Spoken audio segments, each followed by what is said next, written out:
ಒಂದೇ ಮಸಾಲೆನ ಬಳಸ್ಕೊಂಡು ಬಿರಿಯಾನಿ ಹಾಗೆ ಗ್ರೇವಿ ಮಾಡಲಿಕ್ಕೆ ಇವಾಗ ನಾನಿಲ್ಲಿ ಮೊದಲನೇದಾಗಿ ಒಂದು ಬೌಲ್ ತೊಗೊಂಡಿದ್ದೀನಿ.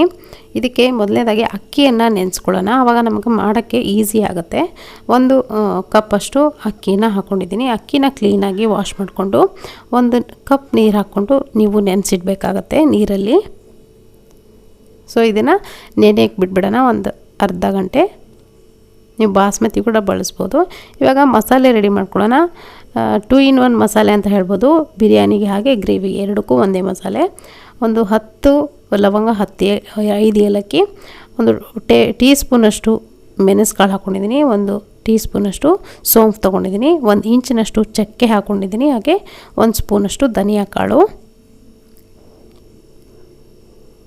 ಇವಾಗ ನೋಡಿ ಜೀರಿಗೆನ 1 ಸ್ಪೂನಷ್ಟು, 1 ಟೀ ಸ್ಪೂನಷ್ಟು ಹಾಕ್ಕೊಂಡಿದ್ದೀನಿ. ಇದೆಲ್ಲದನ್ನು ನುಣ್ಣಗೆ ರುಬ್ಕೊಂಡು ಬರೋಣ. ನೋಡಿ ಇಷ್ಟು ರುಬ್ಬಿದ್ರೆ ಸಾಕಾಗತ್ತೆ.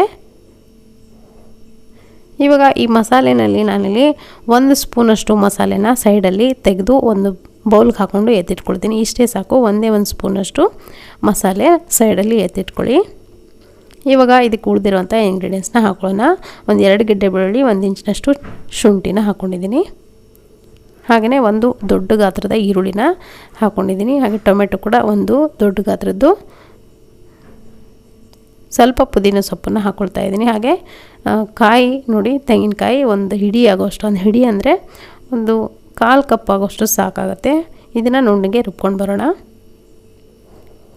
ಪೂರ್ತಿ ನುಣ್ಣಗೂ ಕೂಡ ರುಬ್ಬಬೇಡಿ, ಸ್ವಲ್ಪ ತರ್ತರೆಯಾಗಿ ರುಬ್ಬಿದ್ರೆ ನಿಮಗೆ ಗ್ರೇವಿ ಕೂಡ ಚೆನ್ನಾಗಿ ಬರುತ್ತೆ, ಬಿರಿಯಾನಿ ಕೂಡ ಚೆನ್ನಾಗಿ ಬರುತ್ತೆ.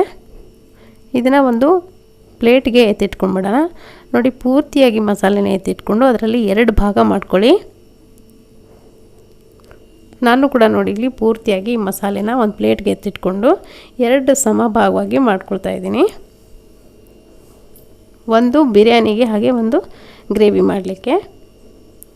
ಇವಾಗ ನೋಡಿ ಚಿಕನ್ ತೊಗೊಂಡಿದ್ದೀನಿ. ಚಿಕನ್ನಲ್ಲೂ ಕೂಡ 2 ಭಾಗವಾಗಿ ಮಾಡಿಟ್ಕೊಂಡಿದ್ದೀನಿ. ಸೊ ಬೋನ್ಲೆಸ್ ಏನಿದೆ ಅದು ಬಿರಿಯಾನಿ ಮಾಡಲಿಕ್ಕೆ, ಸ್ವಲ್ಪ ಬೋನ್ಸ್ ಇರುವಂಥ ಚಿಕನ್ ಇದೆ ಅದು ಗ್ರೇವಿ ಮಾಡಲಿಕ್ಕೆ. ಕೆಲವರಿಗೆ ಬಿರಿಯಾನಿಲಿ ಬೋನ್ಸ್ ಇದ್ದರೆ ಇಷ್ಟ ಆಗುತ್ತೆ, ಅವರು ಬೋನ್ ಹಾಕ್ಕೊಳ್ಬೋದು, ಬೋನ್ ಚಿಕನ್ ಹಾಕ್ಕೊಳ್ಬೋದು. ಇವಾಗ ಮೊದಲಿಗೆ ಗ್ರೇವಿ ಮಾಡೋಣ. ಒಂದು ಪಾತ್ರೆ ಬಿಸಿ ಇಟ್ಕೊಂಡಿದ್ದೀನಿ. ಇದಕ್ಕೆ ಒಂದು 2 ರಿಂದ 3 ಟೇಬಲ್ ಸ್ಪೂನ್ ಆಗೋಷ್ಟು ಎಣ್ಣೆನ ಹಾಕ್ಕೊಂಡಿದ್ದೀನಿ. ಎಣ್ಣೆ ಕಾದ್ಮೇಲೆ ಸ್ವಲ್ಪ ಒಂದು ಅರ್ಧ ಟೀ ಸ್ಪೂನಷ್ಟು ಸೋಂಪು ಹಾಕ್ಕೊಳ್ತಾ ಇದ್ದೀನಿ. ಹಾಗೆ 1 ಈರುಳ್ಳಿನ ಸಣ್ಣದಾಗಿ ಕಟ್ ಮಾಡ್ಕೊಂಡು ಹಾಕ್ಕೊಂಡಿದ್ದೀನಿ. 1 ಹಸಿಮೆಣಸಿನ್ಕಾಯಿ ಕೂಡ ನಾನಿಲ್ಲಿ ಕಟ್ ಮಾಡಿಕೊಂಡು ಹಾಕ್ಕೊಂಡಿದ್ದೀನಿ. ಚೆನ್ನಾಗಿ ಫ್ರೈ ಮಾಡ್ಕೊಳ್ಳಿ. ಈರುಳ್ಳಿನ ಚೆನ್ನಾಗಿ ಫ್ರೈ ಆಗುತ್ತೆ ಅದೇ ಬಿಸಿನಲ್ಲೇ. ಇವಾಗ ತಕ್ಷಣ ನಾವು ಇಟ್ಕೊಂಡಂಥ ಚಿಕನ್ನ ಹಾಕ್ಕೊಳ್ತಾ ಇದ್ದೀನಿ. ಸೊ ಚಿಕನ್ ಹಾಕ್ಕೊಂಡು ಚೆನ್ನಾಗಿ ಫ್ರೈ ಮಾಡ್ಕೊಳ್ಳಿ. ಒಂದು 2 ನಿಮಿಷ ಚೆನ್ನಾಗಿ ಇದನ್ನು ಫ್ರೈ ಮಾಡ್ಕೊಳ್ಬೇಕಾಗತ್ತೆ ಎಣ್ಣೆಯಲ್ಲಿ. ಚಿಕನ್ ಇರುವಂಥ ಹಸಿ ಏನಿರುತ್ತೆ ಅದೆಲ್ಲವೂ ಹೋಗಬೇಕು. ನೋಡಿ ಚಿಕನ್ ಮೇಲ್ಗಡೆ ಎಲ್ಲ ಕೋಟಿಂಗ್ ಏನಿರುತ್ತೆ, ಒಂದು ಕೋಟ್ ಪೂರ್ತಿಯಾಗಿ ಫ್ರೈ ಆಗಿದೆ. ಇವಾಗ ಉಪ್ಪು ಹಾಗೆ ಅರಿಶಿನ ಹಾಕ್ಕೊಳ್ತಾ ಇದ್ದೀನಿ. ರುಚಿಗೆ ಎಷ್ಟು ಬೇಕಷ್ಟು ನೋಡಿಕೊಂಡು, ನೀವು ಎಷ್ಟು ಕ್ವಾಂಟಿಟಿ ಮಾಡ್ಕೊಳ್ತಿದ್ದೀರಾ ಅನ್ನೋದು ನೋಡಿಕೊಂಡು ಉಪ್ಪು ಅರಿಶಿನ ಸೇರಿಸ್ಕೊಳ್ಳಿ. ಉಪ್ಪು ಅರಿಶಿನ ಸೇರಿಸ್ಕೊಂಡು ಮತ್ತೆ ಫ್ರೈ ಮಾಡ್ಕೊಳ್ಳಿ 1 ನಿಮಿಷ. ಮುಚ್ಚಿ ಒಂದು 2 ನಿಮಿಷ ಬಿಡ್ತೀನಿ. ಚೆನ್ನಾಗಿ ಸಾಫ್ಟಾಗಿ ಬೇಯುತ್ತೆ ಚಿಕನ್ನು. ಇವಾಗ ನೋಡಿ ನೀರೆಲ್ಲ ಬಿಟ್ಕೊಂಡಿದೆ. ಈ ನೀರು ಪೂರ್ತಿಯಾಗಿ ಹೋಗೋವರೆಗೂ ನಾವಿಲ್ಲಿ ಇದನ್ನು ಬಿಡಬೇಕಾಗತ್ತೆ. ಸೊ ಒಂದ್ಸರಿ ಚೆಕ್ ಮಾಡಿಕೊಂಡ್ರೆ ನಿಮ್ಗೆ ಗೊತ್ತಾಗುತ್ತೆ. ಈ ಥರ ಕಟ್ ಮಾಡಿಕೊಂಡು ಕ್ಲೀನಾಗಿ ಕಟ್ ಆದರೆ ಚಿಕನ್ ಬೆಂದಿದೆ ಅಂತ ಅರ್ಥ. ನೋಡಿ ಈ ಟೈಮ್ನಲ್ಲಿ ನಾವು ಆವಾಗಲೇ ಮಸಾಲೆನ ಎತ್ತಿಟ್ಕೊಂಡಿದ್ದೀವಲ್ಲ, 2 ಭಾಗ ಮಾಡ್ಕೊಂಡು ಅದರಲ್ಲಿ 1 ಭಾಗ ಮಸಾಲೆನ ಇಲ್ಲಿ ಹಾಕ್ಕೊಳ್ತಾ ಇದ್ದೀನಿ ಗ್ರೇವಿಗೆ. ಹಾಗೆಯೇ ಅಚ್ಕಾರದ ಪುಡಿ ಒಂದು 2 ಟೇಬಲ್ ಸ್ಪೂನ್ ಆಗೋಷ್ಟು ಅಚ್ಕಾರದ ಪುಡಿ ಹಾಕ್ಕೊಳ್ತಾ ಇದ್ದೀನಿ. ನಿಮ್ಮ ಖಾರಕ್ಕೆ ಅನುಗುಣವಾಗಿ ನೀವು ಖಾರವನ್ನು ಸೇರಿಸ್ಕೊಳ್ಳಿ. ಹಾಕ್ಕೊಂಡು ಕ್ಲೀನಾಗಿ ಮೀಡಿಯಮ್ ಫ್ಲೇಮ್ ಇಟ್ಕೊಂಡು ಚೆನ್ನಾಗಿ ಫ್ರೈ ಮಾಡ್ಕೊಳ್ಬೇಕಾಗುತ್ತೆ. ಹಸಿ ಮಸಾಲೆ ಆಗಿರೋದ್ರಿಂದ ಸ್ವಲ್ಪ ಹೊತ್ತು ಇದನ್ನು ಫ್ರೈ ಆಗಲಿಕ್ಕೆ ಬಿಡಬೇಕು. ಒಂದು 2 ನಿಮಿಷ ಇದನ್ನು ಈ ಥರ ಕೈಯಿಂದ ಫ್ರೈ ಮಾಡ್ಕೊಂಡು ಆದಮೇಲೆ ನೋಡಿ ನೀರನ್ನು ಸೇರಿಸ್ಕೊಳ್ತಾ ಇದ್ದೀನಿ. ಗಟ್ಟಿ ಗ್ರೇವಿ ಬೇಕಂದರೆ ಸ್ವಲ್ಪ ನೀರನ್ನು ಕಡಿಮೆ ಹಾಕ್ಕೊಳ್ಳಿ, ತೆಳುವಾಗಬೇಕಂದ್ರೆ ಸ್ವಲ್ಪ ಜಾಸ್ತಿ ಹಾಕ್ಕೊಳ್ಬೋದು. ಸೊ ನೋಡಿ ಈ ಥರ ಒಂದು ಸರಿ ಮಿಕ್ಸ್ ಕೊಟ್ಟು ಸ್ವಲ್ಪ ಇದಕ್ಕೆ ಕೊತ್ತಂಬರಿ ಸೊಪ್ಪನ್ನು ಕೂಡ ಹಾಕ್ಕೊಳ್ತೀನಿ. ಹಾಗೆ ನಾವು ಆವಾಗಲೇ ಎತ್ತಿಟ್ಕೊಂಡಂಥ ಮಸಾಲೆ ಇದನ್ನು ಕೂಡ ಹಾಕ್ಕೊಳ್ತಿದ್ದೀನಿ. ಸೊ ಇದೆಲ್ಲದನ್ನು ಹಾಕ್ಕೊಂಡು ಒಂದು ಸರಿ ಕ್ಲೀನಾಗಿ ಮಿಕ್ಸ್ ಮಾಡಿಕೊಂಡು ಇದನ್ನು ಮುಚ್ಚು ಒಂದು 2 ನಿಮಿಷ ಬೇಯಿಸಿದ್ರೆ ಸಾಕು, ನಿಮಗೆ ಗ್ರೇವಿ ರೆಡಿ ಆಗುತ್ತೆ. ಸೊ ನೋಡಿ ಇವಾಗ ಅದೇ ಟೈಮ್ನಲ್ಲಿ ಒಂದು ಬೇರೆ ಪಾತ್ರೆ ಬಿಸಿ ಇಟ್ಕೊಂಡಿದ್ದೀನಿ ಬಿರಿಯಾನಿ ಮಾಡಲಿಕ್ಕೆ. ಈ ಪಾತ್ರೆಗೆ ಒಂದು 2 ಟೇಬಲ್ ಸ್ಪೂನ್ ಅಷ್ಟು ಎಣ್ಣೆ ಹಾಕ್ಕೊಂಡಿದ್ದೀನಿ. ಹಾಗೆ ಒಂದು ಅರ್ಧ ಟೀ ಸ್ಪೂನ್ ಸೋಂಪು, ಒಂದು ಏಲಕ್ಕಿನ ಈ ಥರ ಕುಟ್ಟಿ ಪುಡಿ ಮಾಡ್ಕೊಂಡು ಹಾಕ್ಕೊಳ್ಬೋದು ನೀವು. ಹಾಗೆ 2 ಪಲಾವ್ ಎಲೆ, ಸ್ವಲ್ಪ ಶಾಹಿ ಜೀರ ಹಾಕ್ಕೊಳ್ತಾ ಇದ್ದೀನಿ ಅರ್ಧ ಟೀ ಸ್ಪೂನಷ್ಟು, ಒಂದು ಸಣ್ಣ ಉದ್ದಕ್ಕೆ ಕಟ್ ಮಾಡ್ಕೊಂತ ಈರುಳ್ಳಿ ಹಾಕ್ಕೊಂಡಿದ್ದೀನಿ, ಹಸಿಮೆಣಸಿನ್ಕಾಯಿ ಒಂದನ್ನು ಹಾಕ್ಕೊಂಡಿದ್ದೀನಿ. ನಿಮಗೆ ಖಾರ ಎಷ್ಟು ಬೇಕೋ ಅಷ್ಟು ನೋಡ್ಕೊಂಡು ನೀವು ಹಾಕ್ಕೊಳ್ಬೋದು. ನಾವು ಮಸಾಲೆನಲ್ಲೂ ಕೂಡ ಖಾರ ಇರುತ್ತೆ, ನೋಡಿಕೊಂಡು ಹಾಕ್ಕೊಳ್ಳಿ. ಸ್ವಲ್ಪ ಹೊತ್ತು ಇದನ್ನು ಬ್ರೌನಿಷ್ ಆಗೋವರೆಗೂ ಫ್ರೈ ಮಾಡ್ಕೊಳ್ಳಿ. ನಂತರ ಇದಕ್ಕೆ ಟೊಮೆಟೊನ ಸೇರಿಸ್ಕೊಳ್ತಾ ಇದ್ದೀನಿ, 1 ಟೊಮೆಟೊ ಹಣ್ಣಾಗಿರುವಂಥದ್ದು. ಹಾಗೆ ಉಪ್ಪನ್ನು ಕೂಡ ಸೇರಿಸ್ಕೊಂಡು ಚೆನ್ನಾಗಿ ಫ್ರೈ ಮಾಡ್ಕೊಳ್ಳಿ. ಸಾಫ್ಟ್ ಆಗಬೇಕು ಈ ಟೊಮೆಟೊ ಎಲ್ಲ, ಪೂರ್ತಿಯಾಗಿ ಮ್ಯಾಶ್ ಆಗಿ ಸಾಫ್ಟ್ ಆಗಬೇಕು, ಅಷ್ಟು ನೀವು ಇದನ್ನು ಫ್ರೈ ಮಾಡ್ಕೊಳ್ಬೇಕಾಗತ್ತೆ. ಇವಾಗ ನೋಡ್ತಿರ್ಬೋದು ಟೊಮೆಟೊ ಎಲ್ಲ ಪೂರ್ತಿ ಸಾಫ್ಟ್ ಆಗಿದೆ. ಇವಾಗ ಚಿಕನ್ ಹಾಕ್ಕೊಳ್ತಾ ಇದ್ದೀನಿ. ನಾವು ಬಿರಿಯಾನಿಗೆ ಅಂತ ಎತ್ತಿಟ್ಕೊಂಡಂಥ ಚಿಕನ್ನ ಹಾಕ್ಕೊಂಡು ನೀವು ಈ ಥರ ಚಿಕನ್ನು ಕೂಡ ಒಂದು 2 ನಿಮಿಷ ಫ್ರೈ ಮಾಡ್ಕೊಳ್ಬೇಕಾಗತ್ತೆ. ಒಂದು ಅರ್ಧದಷ್ಟು ಚಿಕನ್ ಇಲ್ಲಿ ಪೂರ್ತಿಯಾಗಿ ಬೇಯಿಸ್ಕೊಳ್ಬೇಕು.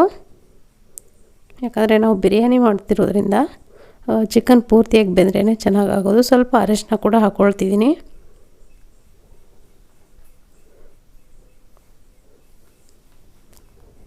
ಇವಾಗ ಅಚ್ಕಾರದ ಪುಡಿ 1 ಸ್ಪೂನಷ್ಟು ಹಾಕ್ಕೊಂಡಿದ್ದೀನಿ ನೋಡಿ. ಜೊತೆಗೆ ನಾವು ಆವಾಗಲೇ ಮಾಡಿಟ್ಕೊಂಡಂಥ ಮಸಾಲೆನೂ ಕೂಡ ಇದಕ್ಕೆ ಹಾಕ್ಕೊಳ್ತೀನಿ. ಮಸಾಲೆ ಹಾಕ್ಕೊಂಡು ಒಂದ್ಸರಿ ಕ್ಲೀನಾಗಿ ಈ ಥರ ಸ್ಪೂನಿಂದ ಹಸಿ ವಾಸನೆ ಹೋಗಬೇಕಲ್ಲ, ಅದು ಹಸಿ ಮಸಾಲೆ ಆಗಿರೋದ್ರಿಂದ ಇದನ್ನು ಕೂಡ ಒಂದು 2 ನಿಮಿಷ ಕೈಯಿಂದ ಹುರ್ಕೊಳ್ಬೇಕಾಗತ್ತೆ. ಸೊ ಈ ಮಸಾಲೆ ಏನಿದೆ ನೋಡಿ, ಈ ಮಸಾಲೆ ಮಾಡೋದ್ರಿಂದ ತುಂಬ ಟೇಸ್ಟಿಯಾಗಿ ಬರುತ್ತೆ. ಚಿಕನ್ ಗ್ರೇವಿ ಆಗಲಿ, ಚಿಕನ್ ಬಿರಿಯಾನಿ ಆಗಲಿ ತುಂಬಾ ಟೇಸ್ಟಿಯಾಗಿ ಬರುತ್ತೆ ನೋಡಿ. ಒಂದು 2 ಕಪ್ಪಷ್ಟು ನೀರನ್ನು ಸೇರಿಕೊಂಡಿದ್ದೀನಿ. ಸ್ವಲ್ಪ ಪುದೀನ ಸೊಪ್ಪು ಹಾಗೆ ಕೊತ್ತಂಬರಿ ಸೊಪ್ಪು. ನಾನಲ್ಲಿ 1 ಕಪ್ಪಷ್ಟು ಅಕ್ಕಿನ ನೆನೆಸಿಟ್ಟಿದ್ದೀನಿ, 2 ಕಪ್ಪಷ್ಟು ನೀರನ್ನು ಸೇರಿಸ್ಕೊಳ್ತಾ ಇದ್ದೀನಿ. ತುಂಬಾ ಸಾಫ್ಟ್ ಆಗಿರೋಂಥ ರೈಸ್ ರೆಡಿ ಆಗುತ್ತೆ. ಇವಾಗ ನೋಡಿ ಒಂದು ಕುದಿ ಬರ್ತಾಯಿದೆ. ಇನ್ನೇನು ಕುದಿ ಬರ್ತಾಯಿದೆ ಅನ್ನೋವಾಗ ನಾವು ಆವಾಗಲೇ ನೆನೆಸಿಟ್ಟಂಥ ಅಕ್ಕಿಯನ್ನು ಹಾಕ್ಕೊಳ್ತೀನಿ ನಾನಿಲ್ಲಿ. ಅಕ್ಕಿ ಹಾಕ್ಕೊಂಡು ಮೀಡಿಯಮ್ ಫ್ಲೇಮ್ ಇಟ್ಕೊಂಡು ಒಂದ್ಸರಿ ಚೆನ್ನಾಗಿ ಮಿಕ್ಸ್ ಮಾಡ್ಕೊಳ್ಳಿ.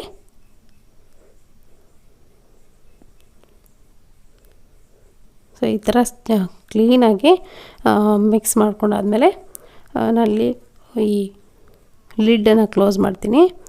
ಈ ಥರ ಹಾಫ್ ಕ್ಲೋಸ್ ಮಾಡ್ತೀನಿ ಸ್ವಲ್ಪ ಹೊತ್ತು. ನೋಡಿ ಚೆನ್ನಾಗಿ ಬಾಯ್ಲ್ ಬರ್ತಾಯಿದೆ. ಈ ಟೈಮ್ನಲ್ಲಿ ಒಂದು ಸ್ವಲ್ಪ ನಿಂಬೆಹಣ್ಣಿನ ಜ್ಯೂಸನ್ನು ಹಾಕ್ಕೊಳ್ತಾ ಇದ್ದೀನಿ. ನಿಂಬೆಹಣ್ಣಿನ ಜ್ಯೂಸ್ ಹಾಕ್ಕೊಂಡು ಇನ್ನೊಂದು ಸರಿ ಚೆನ್ನಾಗಿ ಮಿಕ್ಸ್ ಮಾಡ್ಕೊಳ್ತೀನಿ ನೋಡಿ. ಕ್ಲೀನಾಗಿ ಒಂದು ಸರಿ ಮಿಕ್ಸ್ ಮಾಡಿಕೊಂಡು ಇದನ್ನು ಇವಾಗ ಮುಚ್ಚಳ ಮುಚ್ಚಿ ಒಂದು 15 ನಿಮಿಷ ಬಿಟ್ಟರೆ ನಿಮಗೆ ಬಿಸಿ ಬಿಸಿ ಆದಂಥ ಉದುರುದ್ರ ಆದಂಥ ಬಿರಿಯಾನಿ ರೆಡಿ ಆಗುತ್ತೆ. ಇವಾಗ ನೋಡ್ತಿರ್ಬೋದು.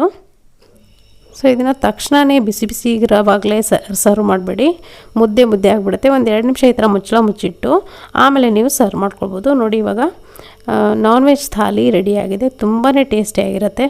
ಈ ಥರ ಒಂದೇ ಮಸಾಲೆನ ಯೂಸ್ ಮಾಡಿಕೊಂಡು 2 ಅಡುಗೆ ಮಾಡೋದು ನಿಮಗೆ ಈಸಿ ಕೂಡ. ಸೊ ಬನ್ನಿ ಹಾಗಿದ್ರೆ ಇದನ್ನು ಸರ್ವ್ ಮಾಡೋಣ. ಮೊಸರು ಬಜ್ಜಿ ಕೂಡ ನಾನಿಲ್ಲಿ ಮಾಡಿದ್ದೀನಿ, ಅಂದರೆ ರಾಯ್ತಾ. ಈಗ ನೋಡಿ ರೈಸ್ ನೋಡಿ ಎಷ್ಟು ಉದುರಾಗಿದೆ. ಒಂದು 2 ನಿಮಿಷ ಬಿಟ್ಟು ನಾನಿಲ್ಲಿ ಸರ್ವ್ ಮಾಡ್ಕೊಳ್ತಾ ಇದ್ದೀನಿ. ಗ್ರೇವಿ ಕೂಡ ನಾನಿಲ್ಲಿ ಒಂದು 2 ರಿಂದ 3 ನಿಮಿಷ ಬಾಯ್ಲ್ ಮಾಡ್ಕೊಂಡಿದ್ದೀನಿ. ಗ್ರೇವಿ ಕೂಡ ರೆಡಿ ಇದೆ. ಒಂದು ಪ್ಲೇಟ್ಗೆ ನಾನು ಬಿರಿಯಾನಿನ ಸರ್ವ್ ಮಾಡ್ಕೊಳ್ತಾ ಇದ್ದೀನಿ. ಒಂದು ಅಥೆಂಟಿಕ್ ಬಿರಿಯಾನಿ, ಅಥೆಂಟಿಕ್ ಈ ಗ್ರೇವಿ ಅಂತ ಹೇಳ್ಬೋದು. ಅಷ್ಟು ಟೇಸ್ಟಿಯಾಗಿರುತ್ತೆ. ನೀವು ಕೂಡ ಮನೆಯಲ್ಲಿ ಸುಲಭವಾಗಿ ನೀವು ಮಾಡಿಬಿಡ್ಬೋದು. ಅರ್ಜೆಂಟ್ ಇದ್ದರೆ ಅಥವಾ ಟೈಮ್ ಇಲ್ಲ ನಿಮಗೆ ಮಾಡಲಿಕ್ಕೆ 2 ಮಸಾಲೆ ಅನ್ನೋದಾದರೆ ಈ ಥರ ಮಾಡಿಬಿಡ್ಬೋದು. ನೋಡಿ ಒಂದು ಬೌಲ್ಗೆ ಗ್ರೇವಿ ಕೂಡ ನಾನಿಲ್ಲಿ ಸರ್ವ್ ಮಾಡ್ಕೊಂಡಿದ್ದೀನಿ. ಹಾಗೆ ರಾಯ್ತಾ ಕೂಡ ರೆಡಿ ಮಾಡ್ಕೊಂಡಿದ್ದೀನಿ. ಸೊ ಇವತ್ತಿನ ರೆಸಿಪಿ ನಿಮಗೆ ಇಷ್ಟ ಆಗಿದೆ ಅಂದ್ಕೊಳ್ತೀನಿ. ಇಷ್ಟ ಆಗಿದರೆ ದಯವಿಟ್ಟು ಒಂದು ಲೈಕ್ ಒತ್ತೋದನ್ನು ಮರಿಬೇಡಿ. Thank you.